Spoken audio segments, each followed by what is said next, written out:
I'm Kara Ray, founder of Ambitious Moms Balancing Business and Babies.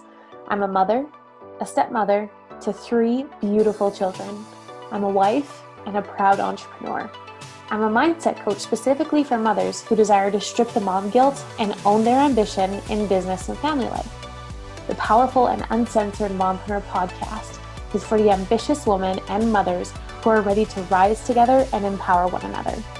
Get plugged in each week for unfiltered and uncensored conversations between myself and industry leaders who support you, have unwavering points of view, and empower women to believe in themselves.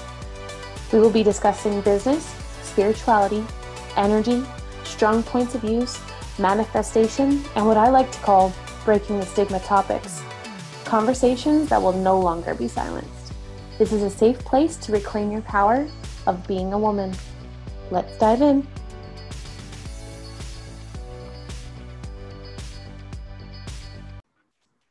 Hey guys, welcome to another episode of the Powerful and Uncensored Mompreneur podcast. Today I have the pleasure of interviewing Kate Dwinell. So welcome to the podcast, Kate. Hi, hello. Love that. Hi. You're so chipper and cheery. It's great. So you guys, Kate is a mindset coach and she's the founder of Breaking Through Emotional Eating. Now, this is a community on Facebook that you can find, which is incredible. And also Kate specializes in coaching emotional eaters to find food freedom and break through their body struggles. So I'm so happy to have you on here. This is going to be such a good interview. So yay. So excited. And so before we always get started into any of my interviews that I do, I love asking a question, and it's pretty simple, but it's just about what is something that you're currently celebrating in your life right now? Oh my gosh, all the things. I love to freaking celebrate like every little thing ever. Thanks Autumn, but for sure.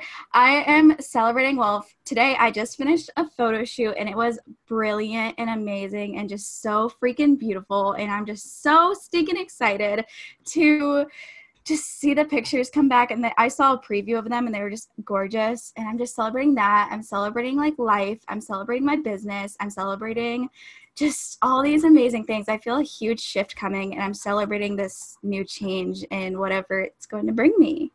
You are celebrating everything. Heck yeah, to the celebratory vibes on your end. This is great. I need that. Well, plus we're getting to like the end of the year, and I find that so many people get caught up in like all the things that they might not have accomplished in the end of the year, but I really suggest like people just really celebrate the shit out of the things that they have accomplished in this year, because that is like, especially if those goals that you've accomplished are like that visionary goal, I just think people really need to give them some more credit than looking at the shitty things. Yes. Well, that's how I am. I always try to look at the positive side. I don't like looking at the negative. So like anything to celebrate or to be positive about, I'm like, heck yeah, I did that. I'm here for it. So today, Kate and I are going to be talking about emotional eating. So, and I really felt called to have Kate on here because I'm also going to share a few things about myself on this episode in regards to how I also struggled with bulimia and emotional eating myself. And so I felt that having Kate on the podcast was a very good fit, and that we'd be able to really dive deep into these conversations and have a very open conversation about this topic, because I don't know if you agree with me, Kate, but I think that a lot of people don't think that they can be honest about what's currently going on with them or why they might be struggling with an eating disorder, or they feel shamed because they have one. And so I think we should talk about that and how there shouldn't be any shame around it, and that it's so important to be able to come out and talk about it, and that it doesn't have to be your story. Yes, that's so true. And it's like everybody who has an eating disorder that I've talked to and I've encountered, and myself including, is they've always kept it a secret. And it's always this like hush hush type of thing where nobody's like, oh, like don't ask, don't tell type of thing. And it needs to be talked about. It needs to be told. It needs to be shared about so people can move through it and know that they're not alone. Mm-hmm. And it's just, that's so important to me, because in my group, like I always, people are like, oh, I never wanted to talk about this. And I'm like, no, let's talk about it, please. Let's bring it up. Let's share it to the world. It's really hard to share your story, I understand, but you're not alone. No. And even when I came out, because I struggled with bulimia since I was in high school, so we're talking like 10 years, that it was something that I off and on struggled with. And I was too afraid to talk about it because I thought that I was going to be judged by society because I wasn't this like societal norm that people would place individuals into in regards to like bulimia or any sort of eating disorder. And so I felt like I didn't fit this like norm, or that talking about it, I was going to be shamed for it, or that I was like asking for attention, where putting it down and suppressing it for so long actually made the situation worse, because I felt like I couldn't even be honest with myself. And so I don't know if you also personally struggled with that, or if you had any clients that have also struggled with that, but utilizing your voice is so, so important. And it can seem so scary, but I firmly believe myself that that's the first step in like complete transformation through what you're going through, and actually like being accountable for it. And then that healing transformation, I guess you could call it. I'm like stumbling over my words here, but I don't know if you relate, Kate, but. Oh yeah, I totally do. Yeah. When I was going through my eating disorder and emotional eating, like I didn't, like I said, I didn't tell anybody. And I was just always like, oh no, like I'm okay. Like it's all good over here. And like, once I actually said like, hey, like, I'm not okay, that's when everything changed for me. And I've heard that from like my people as well. They're like, no, once I actually admitted there was something wrong, that's when I could actually start healing. And that's when I could start addressing all of my problems and actually get to the core of the issue to start healing and recovering from your eating disorder or emotional eating or any disordered eating at all. Mm-hmm. And so my question is, because we both have struggled with emotional eating. And so my question to you is, why did you feel so called to coach women specifically who have struggled with any sort of eating disorder or any sort of, negative mindset towards like food or body positivity? What was that nudge, that gut nudge that said that this is my next best step and I'm here to support these women? Okay, so this goes back into a little bit of my story as well. So I struggled, like I said, with emotional eating and binge eating and bulimia for the longest time. And during that time, I felt so alone. I felt so lost. I felt like nobody could like relate to me in a way. Nobody could help me because, like we said, nobody talks about it. So I couldn't find the information. I couldn't find the support. I couldn't find the friend. I couldn't find the coach. I was by myself. I was alone. And so when I went through like my recovery process and I healed myself, I vowed and kind of made it my life mission to never let another woman that came in my vicinity feel the same way I did. I told myself I became the coach that I needed back then. So it was just like a sudden, like once I healed myself, I was like, no, like nobody's going to feel the way I feel unless I have a say about it. Yeah, I love that, because this podcast really represents women empowering women, but also breaking the stigma topics, because this shouldn't be something that's hushed. This should be something women can talk about, because when I decided to talk to my husband about it, or my parents about it, or even friends of mine, a lot of people started saying to me, I struggled with the same thing, but I never thought I could talk about it. Oh, I went through the same thing. Like close family to me. I was blown away. I said, what?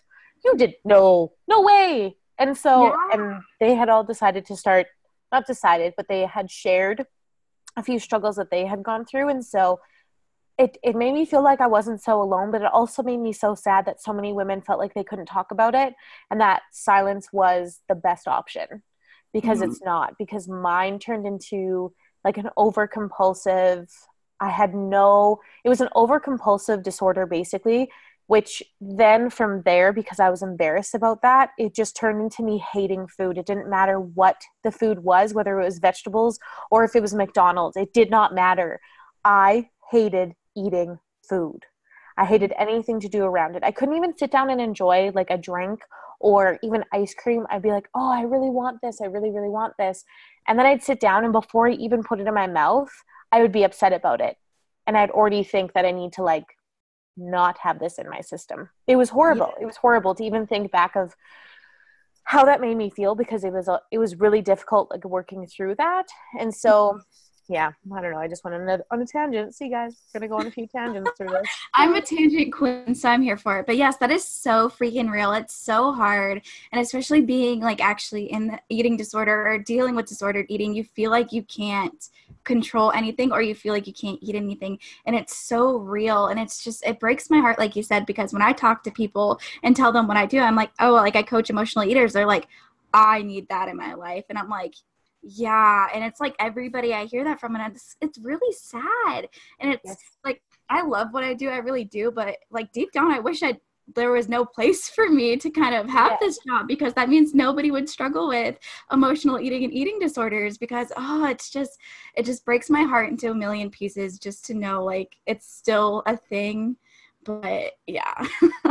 Well, and I don't know if you agree with me, but I personally believe that we live in a society that constantly judges us for the way we look, for how we speak, how we think, how we act, for every single thing that we do. And I feel like a lot of the time society, like this society norm, this like box that we're supposed to technically fit into, which I don't even know what the hell that is, or even what perfection, when people talk about how you're not perfect. Perfect needs to be thrown out the fucking window in my idea, because each person is, we're all unique. So, and we're all supposed to be different, and we're not made up of the same genes. So how are you supposed to be exactly like somebody else? And how are we supposed to be fitting all into this tiny box? I just don't get it. I don't get it. And it drives me nuts, because ever since I was younger, I've never been this size 10. I've always been bigger than a size 10. I've never been anything less. Like, I guess when I was little, I guess I was never a size 10. But it was always a struggle for me, because so many people would say, oh, well, how much food do you eat? Or maybe you should go on a diet, even at a young age. I remember it was really unfortunate, but my grandma struggled with a few things, and like, I loved her to pieces, but I remember one day, because she was a very tiny woman, she was like 4'2", and I was in grade 3, and she called me fat. And she said that I was fat, and now at that time, like, my grandmother didn't mean it in that way, but how they used to speak and what they used to say was just in that manner. And it really took me aback, and it was something that I never forgot about. And I was always very nervous or very timid around her, and I didn't feel like I could wear certain things or do certain things because of this. And so I don't know if you've also related with that, or if you agree with me about society and this like box society puts us in, but I just went on tangent number 2. Oh my gosh, there's like 10 things I could talk about in there. First of all, society box. I think, okay, so my perspective about it is, if everybody fit into this society box that exists or doesn't exist, it would be boring. And I would not want to be a part of that. Like, I just don't think that's cool. And I think like everybody's created uniquely and beautiful and just perfect. And this box needs to just disappear. We can all go live on a cloud and just hang out being our little unique unicorns together, because I'm here for that part, because that's more fun than being in a box. And so that's my feeling about this perspective box thing. And then I love it. Oh, well, good. I'm glad. And then with the family part's really hard, because I feel like that's where effects, or not even family, just people when you're younger, that's where your eating disorders can be triggered really easily early on, and just be engraved in your head. Because in my personal experience, that's where my eating disorder, I feel like, came from a lot of limiting beliefs when I was younger, because I was always the heavier child out of like my family. I was always called big boned. I was always called like chubby. I was always like bullied for being fat. Like, I was just this huge kid all the way up until high school, and I was just always the bigger girl and just always big boned. So like when high school hit, I was like, no, like, I'm done being this big girl. I am going to show people that I'm not going to be the big girl anymore. And that's when my eating disorder hit, was in high school. And then I got small, and then everybody was so excited for me, and that's like a whole nother story in a story. But like, I feel like I hear from a lot of people that it's just beginning in their early lives, whether their parents, friends, or people meant it or not, like, well, they said something to you and it's engraved in your mind forever. Now you're kind of afraid of your grandma. You're afraid to eat a chocolate cake because the boy on the playground said you're too big to eat chocolate cake, like you don't deserve it. Oh gosh. Yeah. Well, my stepdaughter is 8, but last year she started so she's in grade 3. In grade 2, there was children on the playground calling her fat and saying that it is so sad. Now she's in grade 3, but she was in freaking grade 2. And I remember she came home one day and she was so upset and she was so sad, and she said, kids are calling me fat at school. There's these older boys and they were bugging me on the playground and they were pushing me around and they were calling me fat. And I, like, forever to this day, like, ever since then, I wanted my stepdaughter to know that, like, she's beautiful no matter what, and no matter like what size she may or may not be, because I don't believe my daughter's fat at all. Yeah. And so now, like, and this goes into this because my husband reminds me of this too, but I sit down with her and I always look at her and I say, Olivia, you're beautiful. You are loved. You are cared for. You are gorgeous. You're smart. You're capable. You're worthy. And I tell her all these things and I get her to repeat them. And I get her to repeat them as like positive affirmations basically to herself. And so, and then she feels like 10 times better and she's like jumping around and doing all these things. And so if I ever get caught up in my own, you know, turmoil of my brain sometimes, my husband reminds me, he says, you need to do for yourself what you do for Olivia, is you need to tell exactly what you're saying to her, but you need to say it to you because you deserve to hear those things as well. And I love that. Go for husband. I know. He gets bonus points for that. But I think people really need to be aware of it, is that it's not just happening to adults, it's also happening to children. And it starts, like you were talking about, I was going to talk to you about, like, when you think emotionally, what emotional eating stems from or when it stems from, because mine was a young age, was children calling me fat and unworthy and how I didn't fit in and I couldn't wear certain things because of, like, sorry, my husband is talking in the background. It was fine. Now I'll have to edit this part. Hey. Hey, hello. Oh, you know what? No, I'm not. I'm not even going to edit that part because this is uncensored. This is real life because I'm a mom and I have 3 dogs. And we were just talking about this. Like, this is the universe's sign to say, hey, Kate, it's okay for your dog to make noise. My dog just did. And my husband. I'm here for it. My dog's being really nice right now and she's just hanging out in the background. I'm proud of her. I feel like people will be like, where did this conversation go? Let's backtrack a little bit. But I was talking about my husband and my children and how it doesn't just stem from being an adult. Like, it stems from, like, when you're a child and how people treat you. But I also think children who believe that they can say those things at such a young age, that is a problem. And I feel like that stems from a parent issue. Now, that's a whole other topic in itself because I feel like I'm going to raise some freaking red flags here. Yes. But we teach our children respect. We teach our children that every person is worthy, no matter, you know, if they think they're something different or they don't fit into this box. But our children don't believe that anymore. They don't think like that. They're probably the kindest children ever. They go around and say, please and thank you, and hi, ma'am, hi, sir, hi, madam, and or they pick up the phone, they're like, hello, the Ray residents. Like, literally, they're super freaking cute, but we teach them to be respectful and responsible for their actions. We tell them, like, how every action has a reaction, and every choice has, like, you make your choices, and you basically make your bed if you choose to be rude to people. And so, another tangent. Oh my goodness. I'm out here interviewing Kate, and here's me being all passionate about all this shit. But no, I'm here for it. I just think that it's so important as a parent to teach your children positive behaviors and how to treat other people, because I feel like it stems from your children watch you treat other people and how you speak to somebody else or even how you speak to yourself.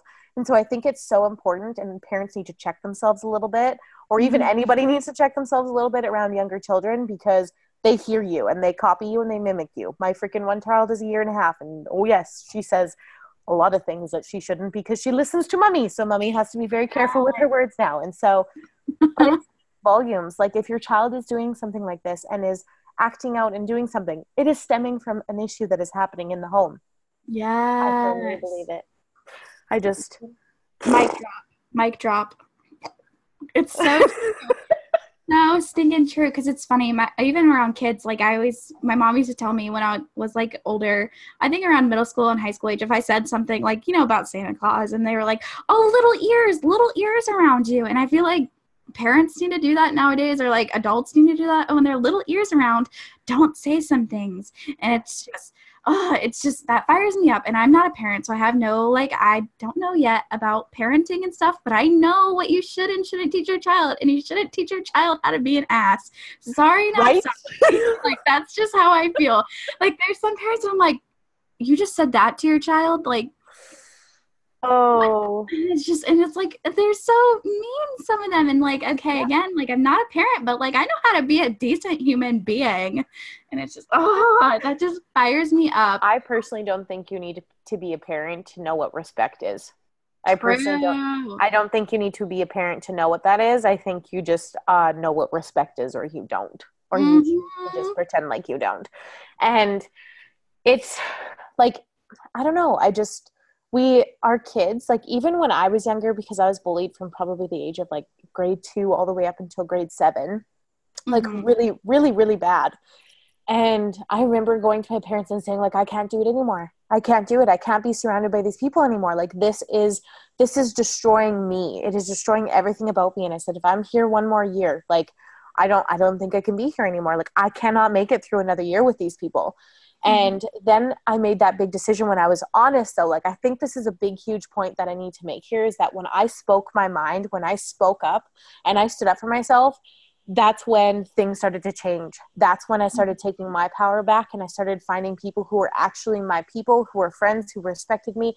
I went to a different area, into a different community, like a whole other, just something brand new. I had a fresh start. And everybody each day has an opportunity for a fresh start. So if somebody is being an absolute ass to you and making you feel like crap about yourself, Hmm. that is somebody you should not be spending your time with. I don't care if you're like, they're not always like that. No, if they fucking make you feel like shit, that is not a person that you should be around ever. Like, end of story. I'm a huge advocate for toxic people. Like toxic people, if they're in my life, they're out. I don't care Yep. who you are. I don't care what title you have on me. You're out. Done. Yes. You can ask like anybody I know. They call me the queen of cutting people off, which might sound really bitchy, but like, I love it. yes, it's so true. Because I honor the shit out of my energy. And if Yep. you don't like radiate around positivity, because like, not to try to sound like egotistical at all, because I love myself, but I'm a positive ray of sunshine and I radiate the shit out of that. So if you try to come rain on my parade over here, you ain't. No, bye-bye. So you're cut off. That's just I how. love it. I love it. And I just, how you said before, I'm so here for it. I'm just sitting here like, you know what? Take the fucking reins, girl. This is great. I'm like, you are fantastic. Like, but that is something I didn't learn until honestly within this past year of how I was surrounding myself with people who um, were not supportive, didn't actually care for who I was or what was going Mhm. on in my life or actually what like the struggles that were going on and I always thought that I was around the right people until I found my people. Yes. Until I started finding my voice and taking my power back and honoring who I was and realizing that my energy is important and that I'm important and that I'm unique and I might not fit into somebody else's little box, but I'm my own person. And so like now when I'm struggling through something, I've been able to find women that I can just say, okay, this is what's going on with me. I'm having a shit ass freaking day. And then all of a sudden they're like, you know what do you need? And they drop everything at like a drop of a hat to be there and to get on a call with me or to talk to me or to Oh, support me. And it just like, I was talking to Autumn today because guys, Kate and I have the same coach. And I freaking bawled with Autumn because I was like, I can't express how good it feels when you have people who are in your corner who just love you and support you for who you are. Like, so I love that you say that you like cut out these toxic people because it is so freaking important. And especially when it comes to like your self-worth and how you feel about yourself, or even when it comes to emotional eating, because my emotional eating stemmed from spending time with the wrong people who made me feel like shit for eating the wrong food or yeah. even the right food. Like, Mhm. oi, there's so much that has happened in like around emotional eating or how people can feel. And Mhm. I feel like I want to talk about this topic and I'm going to, Okay, shoot. even though this this is gonna rock some fucking boats. Okay, Oh so gosh, I'm here for it. oh my my husband may not be happy with me right now. Yes, he will. He'll be fine. That's So okay. We love you, husband. Okay, bye. so my husband, I think, is such an incredible individual, and I feel like people are very hard on him. And I'm not even going to name names. I don't even have to. I was going to, but we don't have to here. But we can Mhm. be very honest. And there's people that are a part of my husband's life who have made him feel horrible when we've gone on vacation, eating certain foods, or just trying to enjoy himself, or even just in general eating the food, or like because they say he eats too fast, or he's eating too much, or he's doing this, where they like publicly embarrass him about it. And it like crushes me as his wife to know that someone is doing this to him, because emotionally it makes him so angry, and it makes him feel like he can't have this positive relationship as well with food, because I feel like that was a huge first step for myself. And so I watch him struggle with this, and I've always told him, like, I believe that you need to have this conversation, but I can't force you. I can tell you what I think that should happen, but you will ultimately have to choose to have these conversations. And I honestly, like, this may sound horrible, but like this podcast is meant to be really fucking transparent.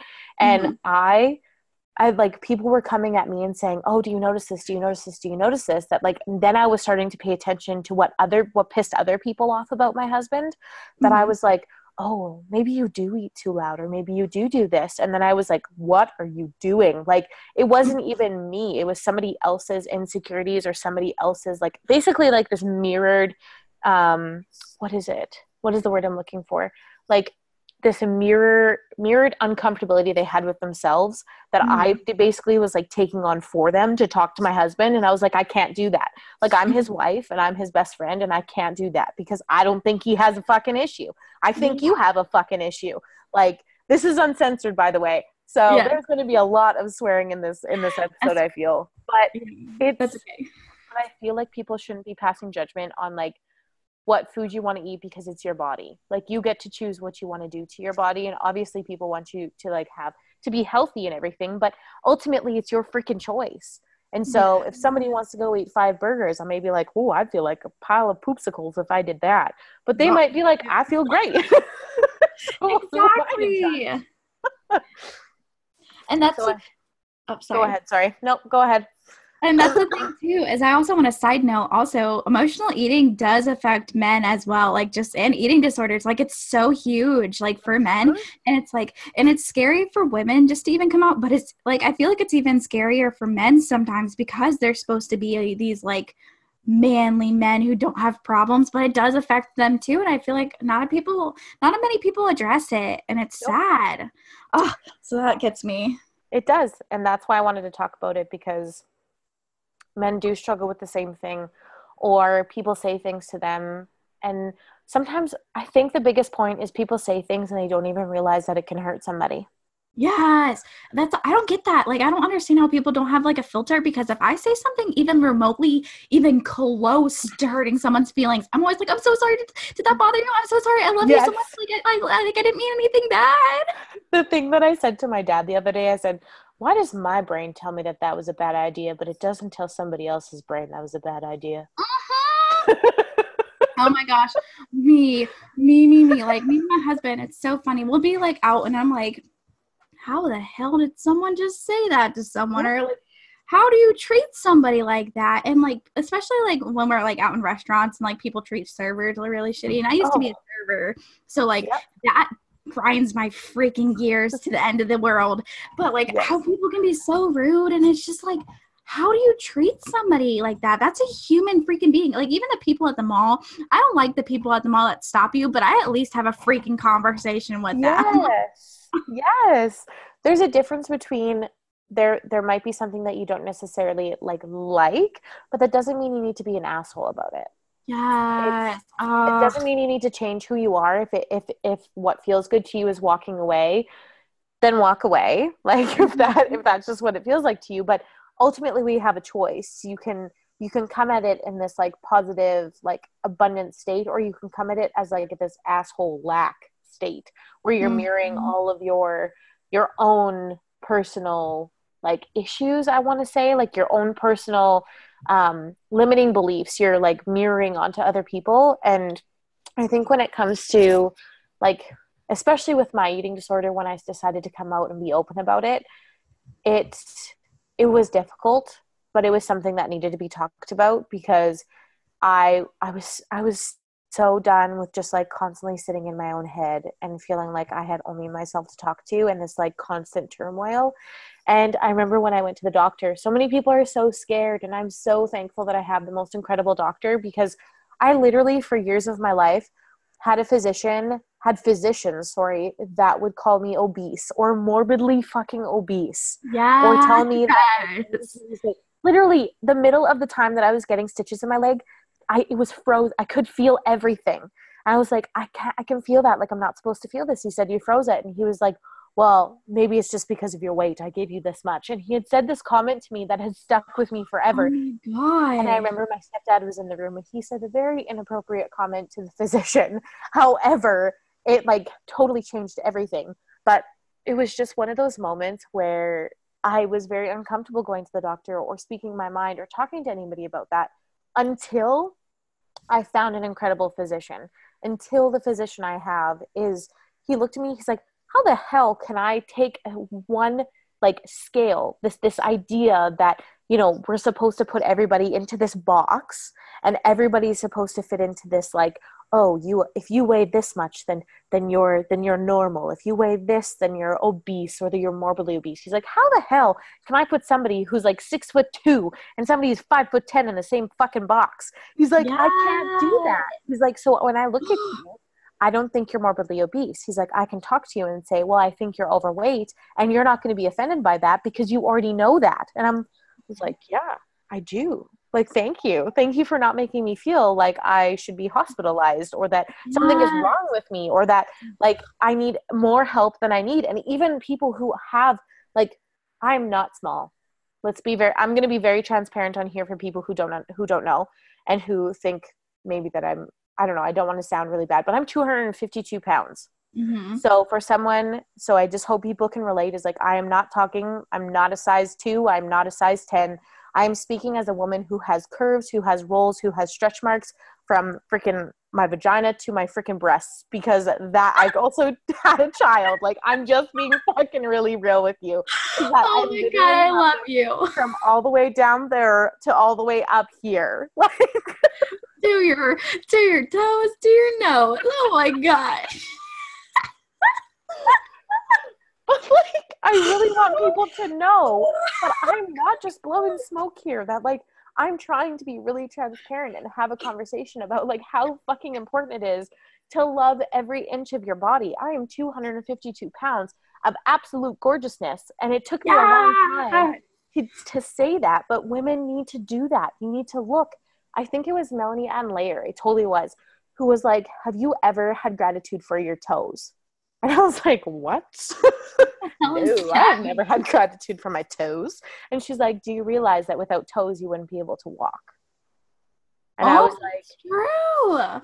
Holy shit. And she's like, so have some gratitude for your toes. And it was this one moment that I was like, oh my God, I love you, toes. Like, thank you so much for allowing me to walk. Or my nose, the fact that I can smell, the fact that I can hear, the fact that I can see, the fact that I can speak, the fact that I have a voice or I can walk or I have a beating heart, like all these different things I can be grateful for. And I don't have to be stuck in this, like, this mindset that I have to fit into this like norm, or that I can't speak my mind about what's going on in my life. See? Yes. I think I just went on tangent number 4 and talked about my toes and my weight. Okay. I'm so cool with it. I'm here. I'm with you. I love, if you guys, I know that you guys can't see this, but she totally just gave me a heart and I feel it. Yeah. I'm here. I love you. Lots of love. So if there was one thing that you would want every woman to know, what would that be? Just in general? Well, it can be whatever you feel called to share. Okay, this might be a few things. One, okay. You're freaking beautiful and amazing in who you are in your skin. You have a freaking voice. You have a purpose in this life that you are given. So please follow your heart and just let that lead with love and kindness and just create this amazing damn life for yourself because you fucking deserve it. Hell yeah, you do. Yes.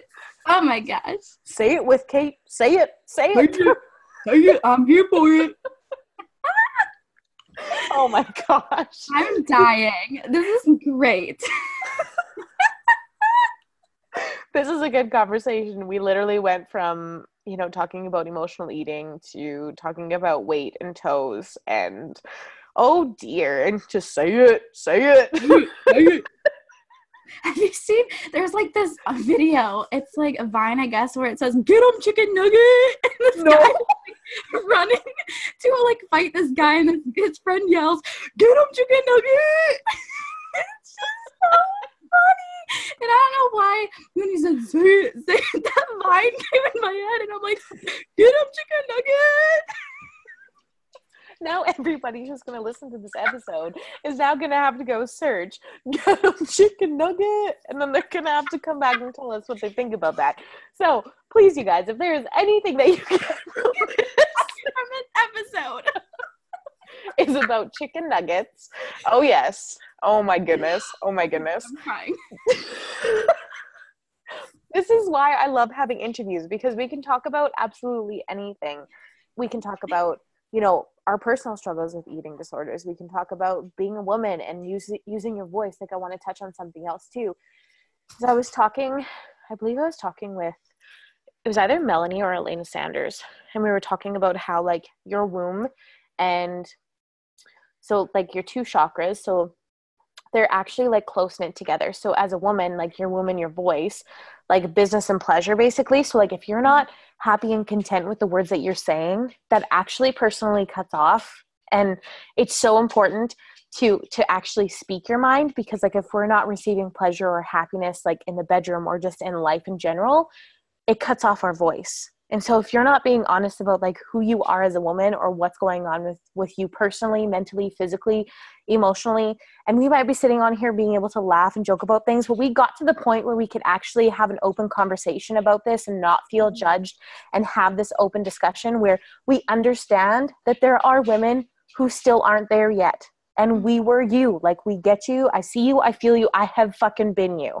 And so if you are struggling with that, all I can say is that you know what your next best step is. You know if you need to talk about it, and you know if you need to go get help with that.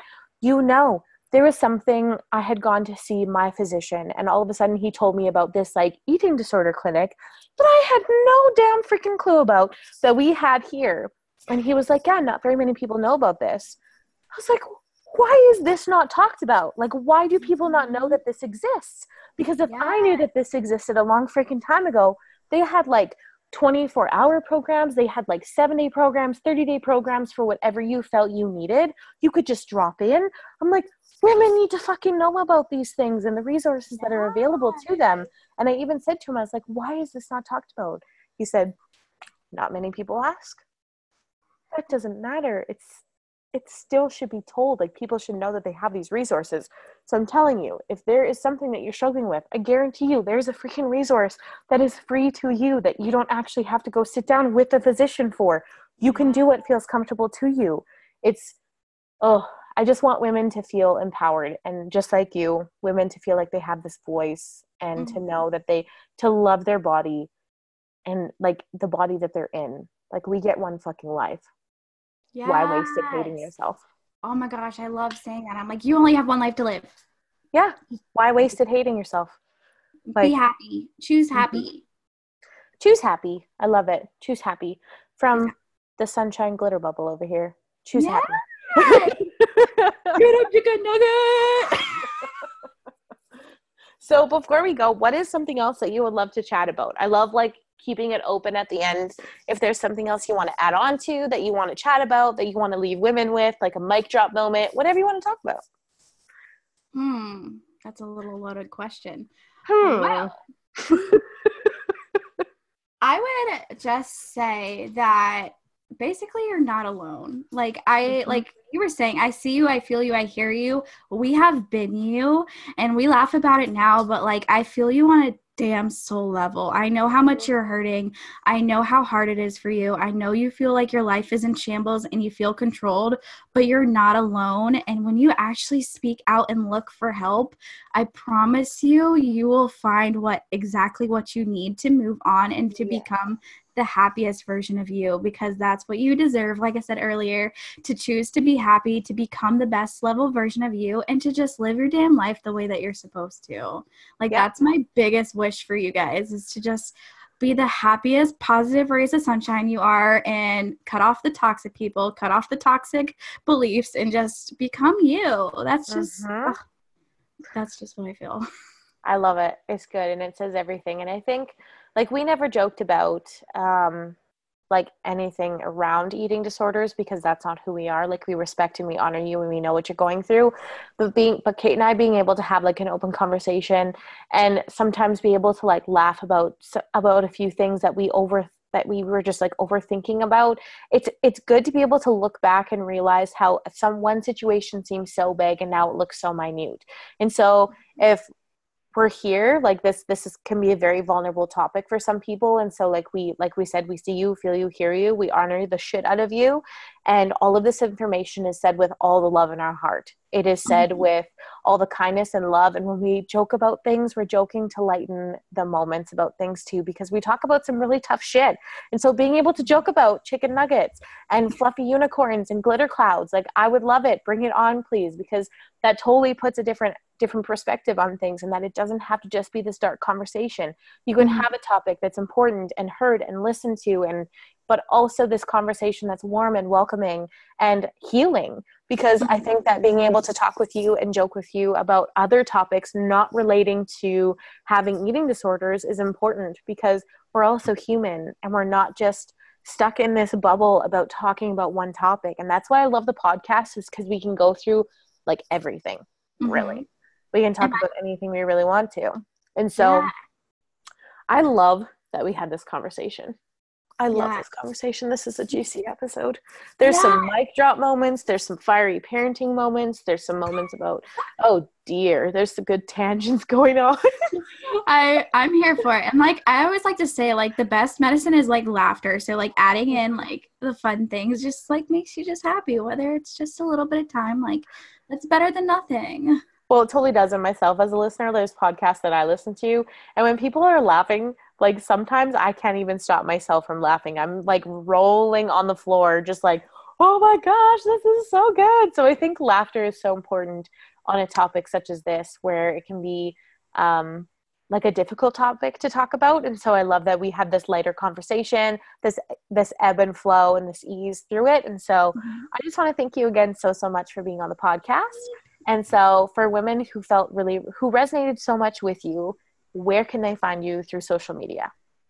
So I like to hang out in Facebook and Instagram, and it's both just Kate Dwinell. That's usually, I usually like to hang out on Instagram stories, which I'm pretty funny on Instagram stories. So you should probably hang out there. And I do some pretty cool lives on Facebook. So those are pretty fun too. And then I'm in my group, so you can come hang out. We do weekly coffee talks, and those are pretty fun as well. I was just going to say, you do coffee talks, and hey, those are good. So this will also be, so you guys, this will also be a part of like in the comments in the show notes. So if you missed what Kate said, it'll also be in there so that you can go on there and find her after. And so Kate, thank you again so much for being on the podcast. I so appreciate you. I love the message that you have. I love that you're empowering women to just love the freaking hell out of themselves. And so thank you so much. And everyone else, I will see you guys all in the next episode. Bye. Bye.